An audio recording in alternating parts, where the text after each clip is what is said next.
This is a story that starts with a cup of coffee.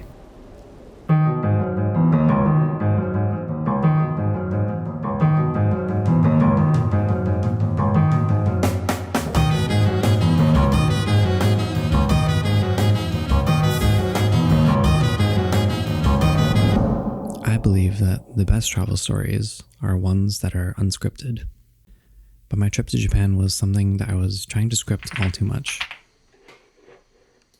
Note after note, I was trying to plan a story before even getting to meet the main characters. I think I had lost control of my own life. I became a robot and relived the same day over and over with little differences here and there. So this trip was an escape from my reality.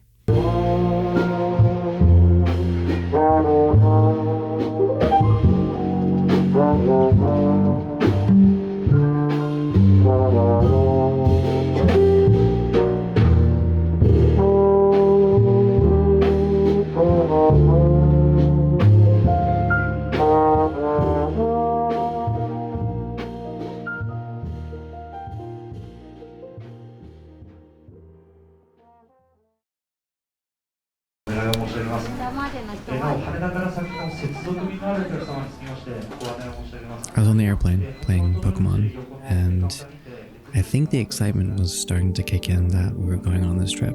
After settling in for a day, we were ready to experience the city.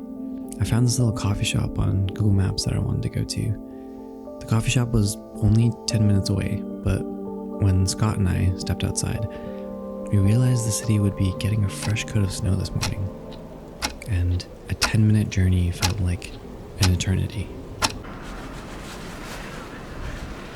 When we finally arrived at Nel Coffee, there was a man shoveling snow outside.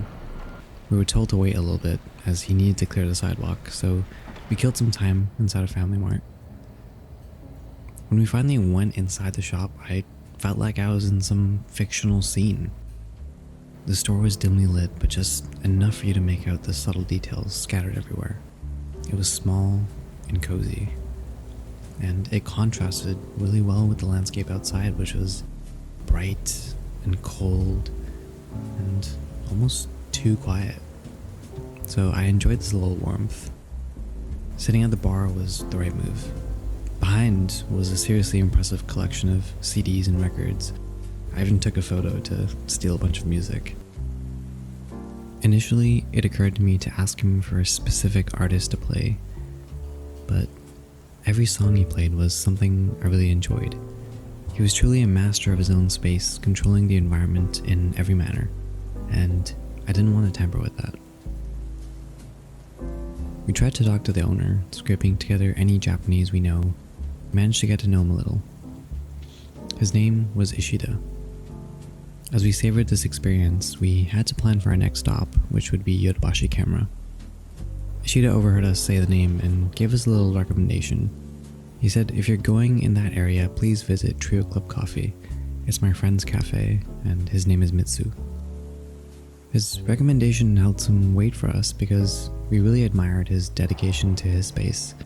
So this simple recommendation from a stranger felt like the start of something.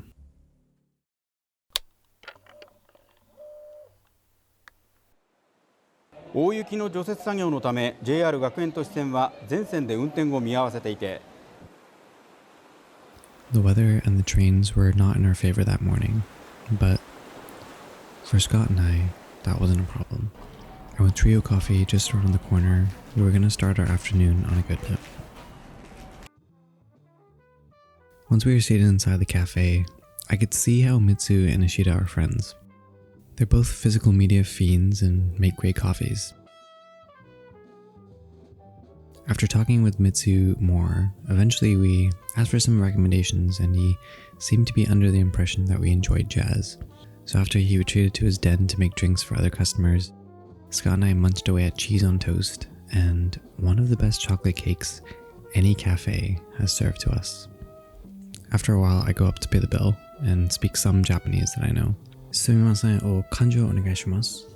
After paying in cash, Mitsu hands us this pamphlet telling us to visit this jazz show that his friend is performing at. as well as another coffee shop called Mingus Coffee. From coffee shop to coffee shop, and now a jazz show, how could we not go? I took one last moment to just take in the scenery of this cafe, and I thought to myself, I wish we had cafes like this back in Vancouver.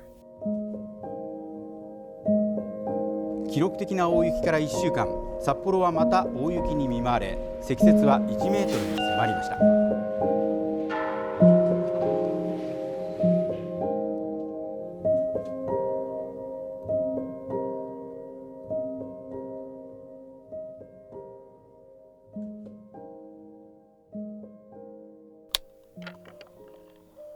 What comes to mind when you think about jazz? Is it movies like La La Land, Whiplash, or specific musicians? This is Miles Davis and John Coltrane. What do you mean you hate jazz? Zillion cocktail performers who destroyed the legacy of the only American art form, jazz. 2 weeks before my trip to Japan, Ryo Fukui was what I thought about when I thought about jazz. A famous jazz musician from Hokkaido who really revolutionized the whole scene with just one album, Scenery. I didn't know much about Ryo, but I did like his music, and at this point in the trip I was thinking a lot about music.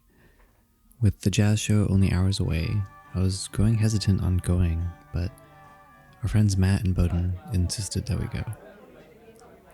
Before you knew it, we were all sitting there with drinks, waiting for the sound of music as we inhaled copious amounts of cigarette smoke. This was my first time listening to jazz live. The harmony between each instrument was beautiful. It was like each musician was having a conversation with the other, and every once in a while, they would have their own spotlight.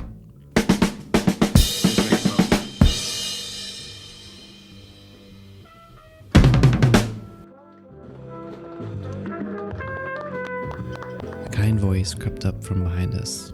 She asked, "Did you enjoy the show?" We had a brief exchange with her and she introduced herself before she had parted. Her name was Yasuko Fukui, Ryo Fukui's wife.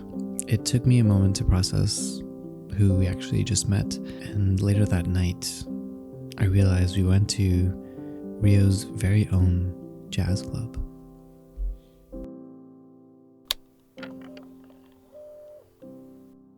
Scott and I spent our last few days in Sapporo really enjoying the familiarity of what we got accustomed to while still going to new experiences. I had sent Ishida a video that I made for his coffee shop with the footage I got on the first time we went.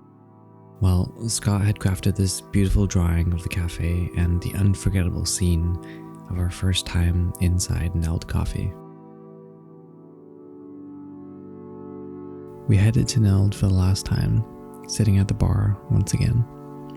Our conversation this time around was warm and filled with shared laughter.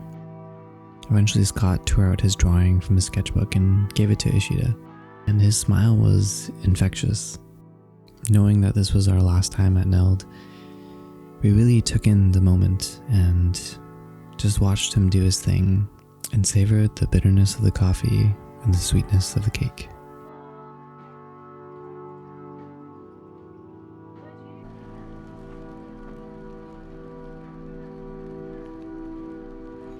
On our final day, just saying goodbye was very bittersweet for us. Thinking that this was the end to our story in Sapporo, there were a few final words that were left to be said by none other than Ishida himself. Later in the night, he made an Instagram post and he wrote, "They came to visit last Sunday, the day of the record-breaking snowfall. I'll never forget. They came on a trip from Vancouver. They're going to Yodobashi Camera, so I told them about a great cafe near there. They returned telling me about Trio, who told them about Slowboat. They went to Slowboat and listened to some jazz and bought a record by Ryo Fukui. I was so happy that they seemed to enjoy Sapporo. Apparently Slowboat was full when they came, but they somehow managed to get in.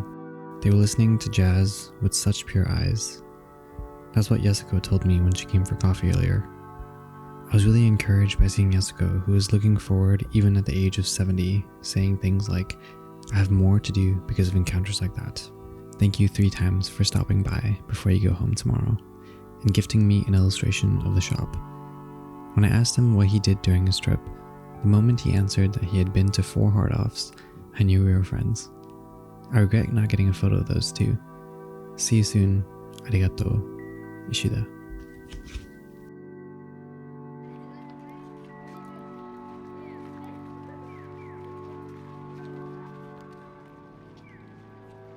After reading that post while I lay in bed, I realized that in that moment everything just clicked. We weren't just random tourists who stumbled into a jazz bar. We were part of this story, a story that started with a simple cup of coffee.